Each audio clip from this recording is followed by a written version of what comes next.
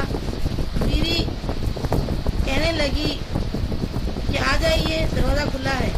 انہوں نے کہا کہ میں اس وقت تک نہیں آؤں گا اندر جب تک کہ تم نہا دھو کر کے پاک صاف ہو کر کے شہادت نہ دو، کیونکہ جو پیغام محمد رسول اللہ صلی اللہ علیہ وسلم کے ذریعے سے اللہ نے بھیجایا ہے میں اس کو قبول کر لیا ہوں، میں مسلمان ہو چکا ہوں۔ تو بیوی نے اس بات کا خوف دلایا ان کو کہ جس بت کی ہم پوجا کرتے تھے وہ بت کہیں ناراض ہو جائے گا اور ہماری بچوں کی شامت آ جائے گی۔ انہوں نے کہا کہ اصل میں یہ رب نہیں ہے، رب تو ہمارا ایک ہی ہے، اس کی میں گواہی دے چکا ہوں کہ وہ لا الہ الا اللہ کہہ دیا ہوں، کچھ نہیں ہوگا، تم جاؤ اور نہا دھو کر آؤ میرے پاس۔ پھر انہوں نے ان کو یعنی یہ کلمہ پڑھایا۔ اس طریقے سے آپ دیکھتے ہیں کہ جب قبیلے کے پاس طفیل گئے ہیں تو لوگوں نے انہیں بدوا کے لیے کہا کہ یہ جو ہے آخر ہم نے کہا تھا نا کہ یہ جس نبی سے مل کر آئے گا وہ جو ہے اسی کا ہو جائے گا۔ تو پھر انہوں نے کہہ دیا کہ بھائی ہم طفیل کی بات نہیں مانیں گے اور بہت بدتمیزی کی ان کے ساتھ۔ تو یہ واپس آئے اور رسول اللہ صلی اللہ علیہ وسلم کہنے لگے اللہ کے رسول صلی اللہ علیہ وسلم ان کے لیے آپ کو کیا فیصلہ ہو سکتا ہے، آپ ان کے حق میں دعا فرمائیے نا۔ اللہ کے رسول صلی اللہ علیہ وسلم نے دعا فرمائی اللہم اہدی دوسا، اللہ قبیلے دوست کو ہدایت فرما۔ 2 بار آپ نے یہ دعا فرمائی۔ پھر اس کے بعد آپ نے فرمایا جاؤ طفیل واپس جاؤ اور اپنی قوم کو اسلام کی طرف بلاؤ، اور اسلام کی طرف جب تم بلاتے ہو تو بڑی نرم گفتاری سے بلانا۔ پھر یہ گئے اور اپنے قبیلے کے پاس تو جوخ در جوخ پورے کے پورے لوگ مسلمان ہو گئے۔ یہ دعا کا نتیجہ تھا۔ آپ جانتے ہیں دعا سے کیسے خیر و برکت سامنے آتی ہے۔ ایک بار کا واقعہ ہے کہ 38 لوگ جب ایمان لائے تھے ابتدائی اسلام میں تو ابوبکر صدیق رضی اللہ عنہ نے محمد رسول اللہ صلی اللہ علیہ وسلم سے کہا کہ اللہ کے رسول ہم کو اسلام کی علانیہ دعوت دینے کا حکم دیجیے۔ تب بار بار اصرار کرنے پر آپ نے کہا ٹھیک ہے اسلام کی دعوت دیں۔ تو اس وقت یعنی عتبہ بن ربیعہ اور دوسروں نے اس قدر ابوبکر صدیق رضی اللہ عنہ پر سمجھے کہ مار پیٹ کا معاملہ کیا کہ آپ کے چہرے کی جو ہے جلد کو پھاڑ دی، انہوں نے خون بہنے لگا اور آپ کو اس قدر مارا کہ آپ سمجھیے کہ اٹھنے کے لائق نہیں رہے۔ بہرحال سب جب اکٹھے ہو گئے اور کہنے لگے کہ اگر ابوبکر صدیق رضی اللہ عنہ جان بحق ہو جائیں تو عتبہ کی کوئی خیریت نہیں ہے، ہم سب مل کر کے عتبہ کی جو ہے کمر توڑ دیں گے، اسے ختم کر دیں گے۔ جب جو ہے ابوبکر صدیق رضی اللہ عنہ کی یہ حالت پر یہ کمزوری پر ان کو ان کے گھر پہنچایا گیا، وہ بے ہوش رہے۔ جب ہوش آیا 3 دن بعد تو وہ رونے لگے، کہنے لگے کہ بتاؤ محمد صلی اللہ علیہ وسلم کیسے ہیں، کیونکہ لوگوں نے کہا، گھر والوں نے کہا اب بھی تم محمد صلی اللہ علیہ وسلم کی فکر کرتے ہو جبکہ تمہارا یہ حال ہو چکا ہے۔ کہنے لگے جب تک کہ میں محمد صلی اللہ علیہ وسلم کے بارے میں نہ جان لوں اور جب تک کہ میں ان سے نہ ملوں مجھے چین نہیں آئے گا، نہ میں کھانا کھاؤں گا۔ سوچیے محمد صلی اللہ علیہ وسلم سے کس قدر ان کی محبت، اور پھر آخرکار ان کو جو ہے بڑی چاہت کے پر محمد صلی اللہ علیہ وسلم سے ملانے کے لیے لے کر گئے۔ تو آپ صلی اللہ علیہ وسلم کے پاس جیسے ہی ملنے گئے تو پتہ چلا الحمدللہ آپ خیر و عافیت سے ہیں۔